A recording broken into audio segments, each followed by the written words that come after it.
tuingie sasa katika sehemu yetu ya swala nyeti, ambapo leo tunajadili madini humu nchini na tunakuhusisha wewe mtazamaji. Tunakuuliza, je, unadhani kufikia sasa jamii humu nchini zimefaidika kutokana na yale madini yanayopatikana humu nchini? Je, jamii zimefaidika kupitia madini yanayopatikana nchini jinsi inavyostahili? Endelea kututumia maoni yako kupitia nambari 22155, wasiliana nasi pia kwa njia ya simu, au pia tutumie maoni yako kupitia @KTN News au @Zubeida Kananu kwenye mtandao wa Twitter. Leo studioni mgeni wetu ni waziri wa madini nchini Dan Kazungu. Karibu tena kwenye jukwaa la KTN. Asante sana. Ni vipi tunatumia sheria? Kwani Wakenya sisi tumetimiza miaka 50 na tunaangalia kwamba ile sheria ni ya mkoloni. Iweje kwamba tumeitumia takriban miaka 76? Hiyo ndio shida ambayo imetukabidhi katika wizara ya madini. Ujue pia Zubeida, wizara ya madini iliundwa tu juzi, miaka mitatu, wakati serikali ya Jubilee ilipochukua hatamu. Ndio viongozi akiwepo rais na naibu wakaona ni heri tuwe na wizara ya kipekee ya madini. Miaka yote hii madini yalikuwa yanasimamiwa, tuna kitengo cha madini ambacho kiko katika wizara ya rasilimali na mali ya asili kwa miaka mingi sana. Kwa hivyo shida ni kwa mambo ya madini yalikuwa hayajatiwa mkazo, hayajatiwa maanani vizuri, na pia watu wengi walikuwa haelewi kuhusu mambo ya madini. Kwa sababu hivi sheria iliyotungwa kama unavyojua ilitumbwa mwaka wa 1940 wakati wa vita vya pili vya dunia. Wakati mkoloni alipokuwa hapa miaka 1900 hapo alipokuja akaanza kuona nchi yetu iko na madini, soda ash, mambo ya simiti ni madini na mambo mengi, lakini ndo wakaunda sheria baada ya kuona nchi yetu hii iko na madini. Lakini kwa sababu sheria ilikuwa ni kikoloni, Waafrika walikuwa hawaruhusiwi kuingilia mambo ya haya. Hata ukiangalia sheria yenyewe inasema wewe Mkenya wa kawaida huruhusiwi kujihusisha na mambo ya madini. Na hiyo ndio imekuwa shida. Sasa unaona mamilioni ya watu wako walikuwa wanafanya mambo ya madini, lakini hawaruhusiwi kisheria. Kwa hivyo ilikuwa ni sheria ambayo imetungwa kuwasaidia wao wachache, na wale ambao walimejua kuhusu mambo ya madini wamekuwa pia ni kidogo. Ndio tukaona sheria hii hayaambatani na mambo mengi ambayo yako katika Kenya leo. Hayaambatani na katiba yetu. Katiba ambayo tuliunda juzi mwaka 2010, hayaambatani na mpangilio ya maendeleo ya Kenya katika Vision 2030. Hayaambatani pia hata na matakwa ya ndoto ya Afrika nzima kuhusu madini kileo. Manake Afrika nzima katika ile kongamano la Africa Union, ule muungano wa Afrika, ni kwa pia wamekuja na ndoto ya madini ichangie kwa kiwango cha juu zaidi kuhusu mambo ya maendeleo ya Afrika nzima na nchi za Afrika. Kwa hivyo ukiangalia hii sheria ilikuwa inagandamiza. Kwa hivyo kukujibu tu ile swali ulikuwa unasema, je, madini yamesaidia watu wetu, nitakwambia kwa kweli kulingana zile sheria na mpangilio ulio kwako, imekuwa ni vigumu. Sasa na ndio sababu kuna mikakati ya kuhakikisha kwa tuko na sheria mpya ambayo kwanza itamfanya yule Mkenya wa kawaida, yule mama ambaye achimba madini sahihi katika mto, yule awe anajulikana, ana kipengele chake, anajulikana kisheria kwa yeye ni mmoja wao ya mwekezaji katika sekta ya madini. Si yule tu kampuni kubwa umetoka katika nchi za kigeni, huyo ndo aonekane yeye ndio anajishirika katika madini. Kwa hivyo hii sheria inatupatia nafasi nzuri ya kuweka Wakenya wengi, mamilioni wa Kenya katika mpangilio wa madini, ili pia wewe iwafaidi kama Wakenya. Na hilo litafanyika vipi? Ni vipi yule mama mchimba madini pale Kakamega atafaidika? Hicho ndio kibarua changu na katika wizara. Kitu cha kwanza ambacho ni muhimu, kwanza tushukuru sheria imetupatia nafasi. Kwa hivyo wewe ndugu yangu, wewe mama, popote ulipo Kenya hii, either wewe kama mtu binafsi ama wewe na group lako ama nyinyi kama cooperative, mweza kuja, mimi niko na jukumu sasa la kushughulikia wewe ili wewe mambo ya madini ambayo unajishughulisha ikufaidi. Ikufaidi wewe, inafaidi nchi, inafaidi county, inafaidi kila mtu. Tutafanya hivi. Cha kwanza ni tuwajue hawa watu ni kina nani. Tumeweka mikakati kufanya kazi karibu sana na ndugu zetu katika ubalozi wa Uingereza. Wako na kitengo kinaitwa DFID. Tutaka kufanya kazi na hao kidogo, tuweke mpangilio ya utafiti, tujue hawa ni kina nani katika kaunti zile ambao watu wanafanya madini, Migori kule, Taita, Kilifi, West Pokot, Samburu. Tuwajue ni kina nani hawa ambao wanafanya. Halafu ni mikakati gani tutafanya ili wawe katika mpangilio mwafaka wa madini ili uwasaidie. Kwa hivyo ni mpango tushaanze tayari. Sheria ilipitishwa juzi tarehe 6 mwezi wa 5 mwezi uliopita. Rais akaika sign sheria mpya ya madini inaitwa Mining Act 2016 na tarehe 27 mwezi wa 5, mwisho wa mwezi wa 5 ndio sheria hii ikaanza kutumika. Kwa hivyo kwa wakati tuko katika hiyo ndio taratibu zimeanza. Kwa sababu umetaja pale utafiti, nikakumbuka kwamba kuna pesa ambazo zilitengwa za kutekeleza usorovea ili kubaini madini yanapatikana sehemu gani nchini. Je, zilikuwa pesa ngapi kwanza, na mmefikia wapi na shughuli hiyo ya kutambua madini yanapatikana wapi na yanapatikana wapi? Asante sana. Kitu cha kwanza nilipoingia ofisini, wauliza mtu, je, hapa Nairobi tunajua tuko na madini kiasi fulani ama gani? Inakuwa ni vigumu mtu kukwambia kinagobaga madini yako wapi. Ni ripoti tu ambazo ni za kitambo za ukoloni ambazo zinakuambia labda hapa kuna hivi, labda kuna, lakini kama mwekezaji, na mwekezaji inaweza kuwa wewe Mkenya au mwekezaji akawa ni yote yule, wataka ukiingia hapa nikupatia leseni, wataka wewe kwa haraka zaidi uende pale unapotaka kufanya kazi yako, ujue hapa kuna madini fulani. Inakuwa rahisi wewe, kama unataka madini ya chuma unaenda pale ambapo kuna madini ya chuma.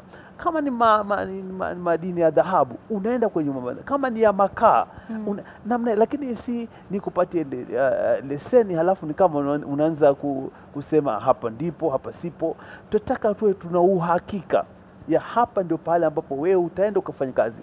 Ndio kaonelea nianze kuongea serikalini na katika baraza mawaziri na niongee na rais na naibu, watu saidie tupate na bajeti yetu tufanye hii kazi. Na ni mpangilio wa kuwa na ndege ambazo zitakuwa ziko na kamera zile ambazo ziko za nguvu za kupima nchi nzima, ujue hata hapa chini ya jumba hili tujue kuna nini ndani kwa kina zaidi. Sasa huo mpangilio ni gali. Ukiongea katika wataalamu wanakuambia labda nchi kama Kenya hivi inaweza kutumia kama bilioni 7, 8, 9 kufanya mpangilio kama huu. Tukasema kupata bilioni 9, 10, 8 kwa wakati mmoja ni vigumu. Mambo ni mengi tu ambayo lazima yanatufuata. Lakini hata kama tunaweza pata bilioni 3 za kwanza, tunaweza kuanzia maeneo ya magharibi tukaangalia dhahabu. Manake haiwezekani kwa Tanzania wako na dhahabu, halafu katika magharibi ya Kenya na jiwe ni lile ambalo lapitia kutoka Tanzania laja magharibi ya Kenya yaenda mpaka mpakani kule Sudan, Ethiopia. Jiwe ni lile, wao wako na dhahabu, sisi inakuwaje huko hatuna? Kwa hivyo tutaka kuangazia kwa kina. Kwa hivyo huu mpango ni kwamba haujaanza. Huko haujaanza. Sasa ndio nikaomba nipate ndio nikapewa.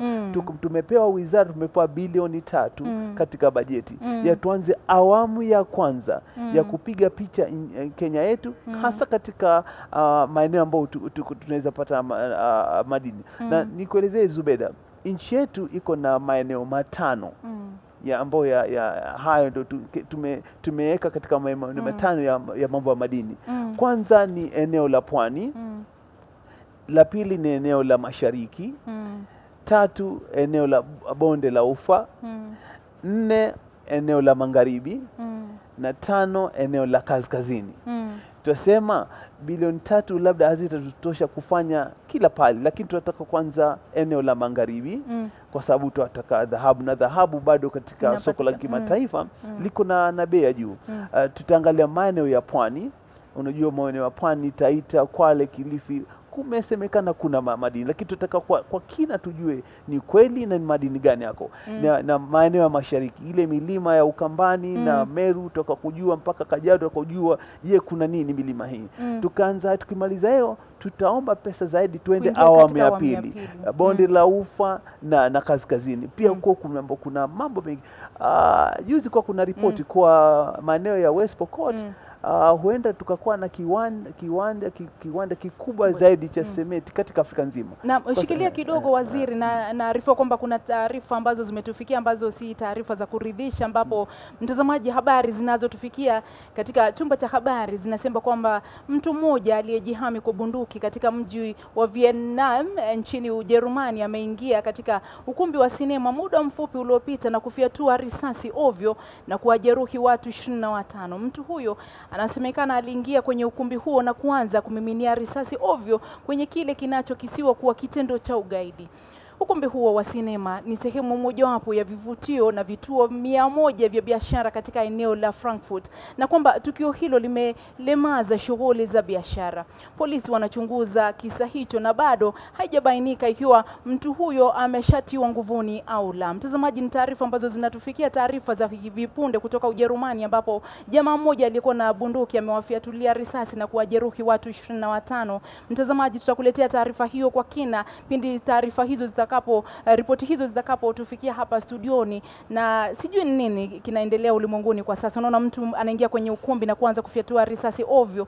Ni sijui kulipiza kisasi au masuala kama haya yanatokana na nani? Ugaidi, utovu wa nidhamu, watu kuwa na rahisi kupata mabunduki kiolela holela, mambo kama haya. Lakini tuwawe pole sana. Naam. Turejee katika masuala ambayo umetueleza kwamba mtaanza na awamu ya kwanza. Mmepata takriban shilingi bilioni 3 kuanza awamu ya kwanza ya kutafuta, kupiga picha, kubaini ni wapi madini yanapatikana. Na nyuma kidogo uligusia masuala ya leseni ambayo yamekuwa ndio tatizo kubwa sana katika sekta ya uchimbaji madini nchini, mtazamaji, ambapo wengi wamekuwa wakilaumu wizara na wale wasimamizi wa sekta ya madini nchini kwa kupendelea wale wachimba madini kutoka nje. Je, ni kweli kwamba mmekuwa mkiwapendelea wao na kuwapatia leseni kwa bei nafuu na hivyo kukosa kumfaidi Mkenya ambaye ndiye mwenye ardhi ambapo madini hayo yanapatikana? Si kweli. Maneno hayo si kweli. Ukiangalia watu ambao wako na leseni ya madini Kenya nzima, labda 80-90 ni wa Kenya. Na ningeomba nipate nafasi, nichukue nafasi hii, fursa hii, ni kuombe wewe Mkenya, tafadhali ukipewa leseni ifanyie kazi. Manake leseni hile ukifanya kazi inaweza kuweka viwanda, watu wakapata nafasi za kazi, ukapatia watu nafasi za mapato, wewe mwenyewe ukapata pato. Lakini nikupatia leseni alafu ukienda kuifungia katika chumba yako, hakuna kitu unafanya. Na hizi leseni zinatolewa vipi? Labda wengine hawajui ama zinatumiwa vipi? Zinatolewa vipi? Nani anaweza kupewa leseni? Ngoja nikuelezee. Leseni ziko kuna mipangilio ya leseni imekuwa ikigeuka kutoka miaka iliyopita mpaka miaka nafasi za hivi juzi. Sasa hivi kutafuta leseni tumeweka katika mtandao. Wewe si lazima uje kwa ofisi, unaingia kwa mtandao, unaweka ombi lako la leseni. Na najua kulikuwa kuna shida awali katika sheria iliyopita kwa yule commissioner wa mines, commissioner wa madini, yeye ndiye alikuwa ni either atakupatia leseni yeye mwenyewe ama akukataze kwa mtu mmoja tu. Wizara ikaonelea heri tuweke watu, kamati iwe inaweza kukaa, tusimwachie commissioner peke yake, maana mtu mmoja anaweza kufanya mambo mengi ambayo labda ni sawa ama si sawa. Lakini kwa wakati huu ndiposa tumepigania sheria mpya. Sheria mpya hii itatubidi tuweke board. Na sasa tuenda mbio kuweka board, mikakati ya board. wewe kwanza kuomba leseni tumeweka katika mtandao, kwa hivyo iko wazi kwa kila mtu. Na hiyo ndo uzuri sana wa sheria hii, uwazi. Maanake watu wengi walikuwa hawajui, sasa hii watu watajua, na sisi tutazidi kuambia watu mikakati yao namna gani ili wawe ni kwa rahisi wanaweza kuomba. Ikifika ombi lako lifika kwa ofisi, kuna kamati itahakikisha kuwa umeweka kila kitu kinachotakikana na kiko katika sheria. Halafu baadaye kutakuwa na bodi inaangalia ombi lako, lihakikishe kuwa uko sawa. Kama una kila kitu iko sawa, utapewa leseni. Naam, na ndio hayo masharti ambayo yanastahili kuzingatiwa, ambayo tutayajadili muda kwa mrefu. Manuela Kipleting hapa anakuuliza, je, waziri wajua kwamba kuna dhahabu katika kaunti ya Nandi? Mtazamaji, endelea kututumia maoni yako, tutayaangazia katika awamu ya pili ya mahojiano haya. Pia maswali yako tutayaangazia katika awamu ya pili ya mahojiano haya, mtazamaji, ili kuhakikisha kwamba unapata ufahamu unaostahili kupata kuhusu madini nchini. Tuanze kwa kupokea simu kutoka kwa John akiwa Gashie. Hujambo John? Hujambo? Na mnaarifiwa kwamba tumempoteza, lakini maoni yako ni mengi, naanza kuyasoma alafu kisha waziri atayajibu. Kuna mmoja hapa anasema alichukua chembe kutoka kwenye ardhi yake. Nitatafsiri kwa sababu ameandika kwa Kimombo. Katika kaunti ya Kitui alichukua chembe kutoka ardhi yake na kupeleka kwa maafisa katika kaunti hiyo, ambapo chembe hizo zilipelekwa katika maabara katika kaunti ya Kitui na ikathibitishwa kwamba kuna chalk. Sijui kama anamaanisha chalk, anamaanisha coal, sijui anamaanisha nini, lakini imethibitishwa kwamba ipo katika madini hayo yapo katika ardhi yake, na kwamba kuna cheti ambacho anastahili kupewa ili aweze kutekeleza uchimbaji madini. Huyo ni mmoja wa kuzungumzia leseni. Mwingine anasema, Bizubeda, uliza waziri ni kiwango kipi cha uchimbaji kinahitajika ili mtu apewe leseni. Huyo ni Alan akiwa Nyeri. Mwingine anasema, hujambo studioni bwana waziri, ramani ya Kenya hususan ya kuonyesha madini nchini inaonyesha karibia kaunti zote zina madini. Sasa maeneo hayo umaskini umekithiri, kwa mfano Ikolomani, Migori, Yala, West Pokot, Mombasa na Kwale. Mnashughulikia vipi masuala kama hayo ili kuinua viwango vya uchumi katika maeneo hayo? Mfano, nigundue kuna madini katika shamba langu, nastahili kupata leseni kabla ya kuchimba. Na kama leseni inastahili, ni taratibu gani ambazo nastahili kuzifuata? Huyu ni Mapesa Alan akiwa Nyeri Town. Na mwingine hapa hajatupatia jina lake, anasema madini kweli yameharibu mazingira humo nchini dadangu. Hilo pia tunaomba uligusie waziri. Mungu aliniambia kwamba huyu alizungumziwa na Mungu, anasema Mungu aliniambia kwamba Kenya inaongoza kwa madini duniani, kwa hivyo yatafuteni na mtayapata. Huyu ni Hana Karaoke akiwa Nairobi. Labda tuanze kwa hayo kwanza. Utueleze kupitia sheria hii mpya, kwa sababu sasa mambo ni mapya, kwa wale wote ambao wanataka leseni, je, ni masharti yapi ambayo yanastahili kufuatwa, na sheria hii mpya itamlinda vipi yule mchimba madini na yule anastahili anataka kuchimba madini na anahitaji leseni? Sheria hii mpya inasema nini? Tutafaidika vipi kama taifa? Nafikiri kitu cha kwanza Zubeda ni tuwaelezee watu kwa ujumla ni mafanikio gani yanakuja yanaletwa na sheria hii mpya. Maanake ukiangazia mambo mengi ambayo yametajwa hapo yako yameangaziwa katika sheria mpya ya madini ya mwaka huu wa 2016. Kitu cha kwanza tunasema tutaka uwazi. Na uwazi huu kitu cha kwanza, mambo ya leseni kwa mfano tumeweka katika mtandao. Na ramani ya Kenya yote imegawanya katika vipande sehemu za madini. Na ukitaka labda sehemu fulani lazima pia uje katika ofisi. Mwanzo unaweza kuingia katika mtandao na kuona ramani yote ya Kenya, na pale ambapo uko katika ramani inaweza kukuambia hapa pahali tayari pamechukuliwa ama hapa pahali bado. Maana yake mambo ya madini yashakuwa hapo kwa miaka na miaka. Kwa hivyo kabla hujasema unataka leseni, uwazi huo huko, unaingia katika mtandao, nchi yote ya Kenya picha iko pale, ramani, unaangazia maeneo kama yashachukuliwa tayari ama kama bado, na hapo ni pale ambapo wewe panakufaa. Sasa kuna utaratibu wa wewe kupata leseni, na utaingia katika ofisi zetu katika county, utalipa ada ya 5,000 upewe receipt. Hapo ndio sasa unaendea awamu ya pili, unaweka maombi yako, yanakuja Nairobi katika mtandao. Haturuhusu maombi ya karatasi zije tu hivi kwa ofisi. Kila kitu kimewekwa kwa mtandao kwa uwazi. Halafu ikijafika pale ofisi, watu watachukua, wataangalia ombi lako, wataangalia kila kitu, kama nafasi itachukuliwa, mosheka stakabadhi zote, mambo yako itaangaliwa, halafu utapata nafasi yako. Lakini isiwe kwa sababu we ni shamba lako, unaona ushapata madini, useme sasa nataka leseni. Labda hapo pale hiyo shamba lako tayari mtu ashapewa nafasi hiyo. Na mtu atapewa vipi na ni ardhi yangu? Amepewa na nani? Haiendi namna hiyo. Akipewa, kama vile rahamani ya Kenya iko wazi, unaingia katika mtandao, unaangalia kama unajihisi kujiingiza katika madini. Utaangalia kama nafasi ishachukuliwa, wewe haiwezekani wewe imechukuliwa na nani? Si mikakati iko ya watu kutafuta leseni iko, na nasema unaweza kuingia mtandao na ukapata leseni Garissa, wewe Zubeda, au unaweza kuingia katika mtandao ukapata leseni Malindi kwetu. Inaruhusiwa, iko katika. Sasa huo ndio utatajwa kuwa ni ukora? Si, hakuna ukora hapo, mpangilio uko wazi. Ni vile tu ukishapata leseni, umepata leseni ya kwetu Malindi, wataka mpangilio wa madini ya simiti ama limestone kwa Kiingereza, itakubidi uende Malindi, upate watu wenyeji pale ukupatie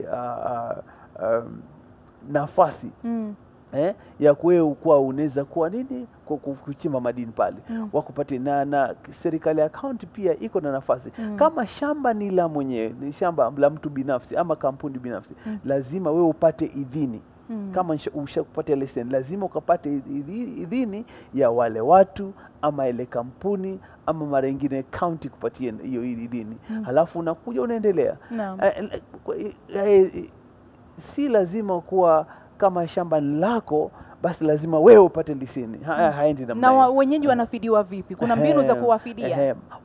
Watu wanafidiwa mara nyingi. Kitu cha kwanza, hiyo idhini unaotoa lazima kutakuwa na maelewano kwanza baina ya kampuni ama mtu ambaye ashapewa nafasi ile na nyinyi ama wewe kama mwenye shamba. Lazima watoto wa idhini, lazima mtaelewana. Kitu cha kwanza.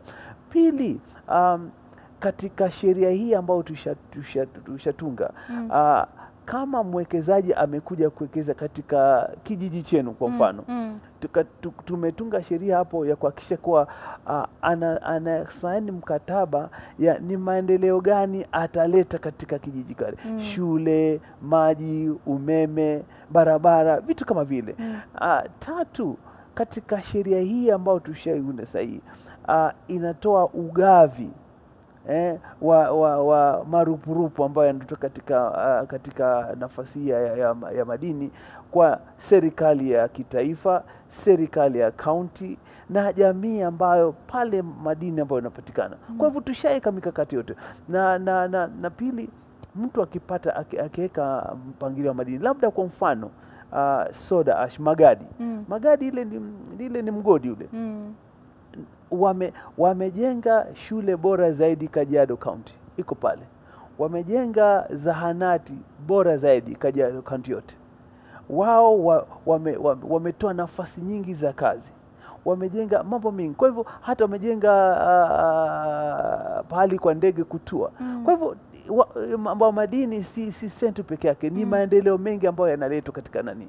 Lakini pia niseme hivi, kwa ujumla serikali hii, sheria hii inaleta uwazi, inaleta kwa mara ya kwanza mgao wa jamii tofauti tofauti, serikali tofauti tofauti, hata wewe mwekezaji pia upata lako. Kwa hivyo ugavi huko. Tatu, nimesikia mambo ya mazingira. Sheria hii inaangazia mambo ya mazingira kiundani zaidi.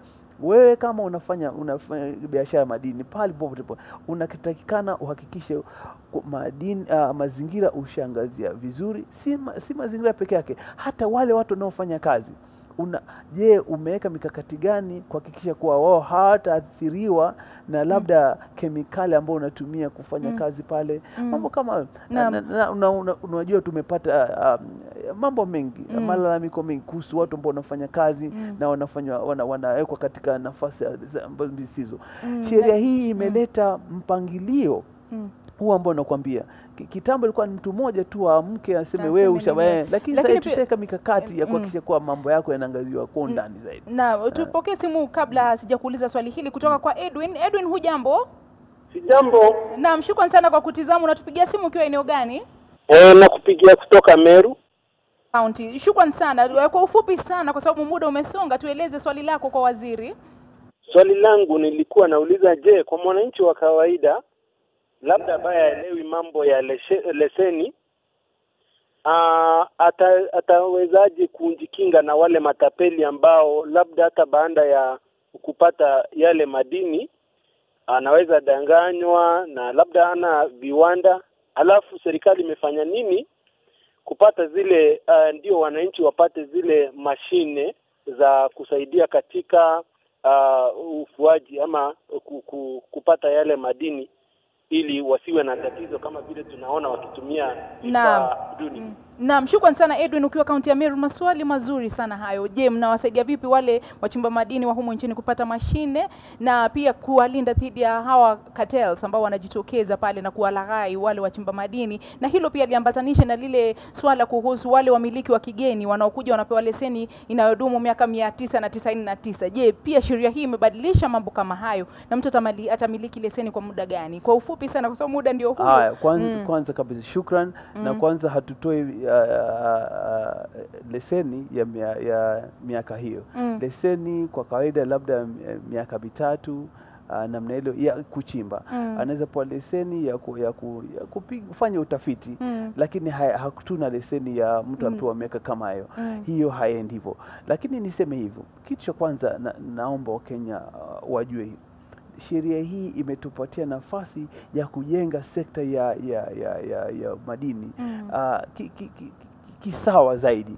Kitu cha kwanza nimesema tutapatia nafasi na tutajenga nafasi ya wale kina mama vijana wao binafsi ama group ama cooperative kuangalia wale ambao wanafanya mambo ya madini na katika nafasi ile ndogo ambao wanafanya, lakini lazima tutaka kuwasaidia. Kwa hivyo uko na nafasi hapo ndugu yangu, mamangu, kuhakikisha kuwa serikali itakuangazia na sheria hii kukuinua wewe ambao unafanya madini katika nafasi ndogo.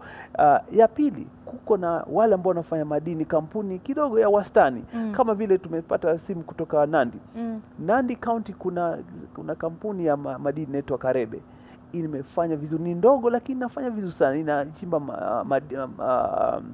dhahabu katika milima ya Nandi. Ni kampuni ya wastani lakini inafanya vizuri zaidi. Kwa hivyo pia tutataka watu wapatie watu kama nafasi wakuwe, manake wakikua lazima sekta ya madini pia yakuwa.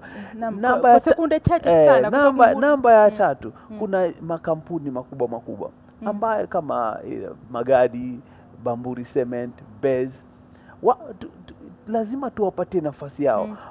Bez kwa mfano wameweka rasilimali ya bilioni 50 kuweka ile mtambo wa kuangalia mambo ya titanium. Tafadhali pia mtu akija akiweka pesa kama hivyo lazima tumlinde. Na sisi kama serikali na wizara tutaenda dunia nzima kuongea na wawekezaji wakiweka pesa.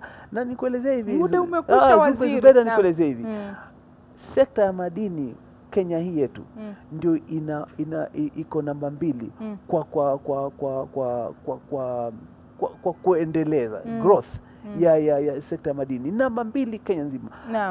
Kwa hivyo tafadhali watu kama hawa kampuni kubwa zikija zatusaidia sisi. Mwisho kabisa niongee kuhusu kwa sekunde 10 peke yake cartels. Alisema pia watu ambao wanataka mashini za kufanya kazi. Ndio sisi kama wizara tuko na mashine tutawasaidia, lakini pia hii ni nafasi mpya imetolewa hapo ya ile kwa kimombo tunasema mining services. Wewe ndugu yangu, kama unaweza kuwa na na mashini, unaweza kwa hiyo ni biashara yako.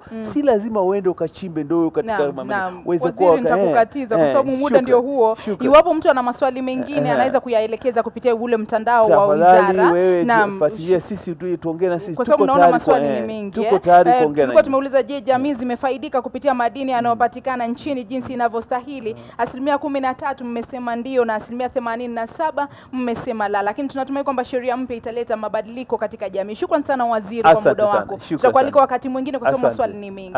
Shukrani sana mtazamaji kwa kutizama jukwaa la KTN. Tukutane kesho pia kwenye Dira ya Wiki. Nasema shukrani za dhati. Jina langu ni Zubeida Kome. Kwa sasa nampisha Ali Manzu kwa taarifa za KTN leo. Uwe na usiku mwema. Kwaheri.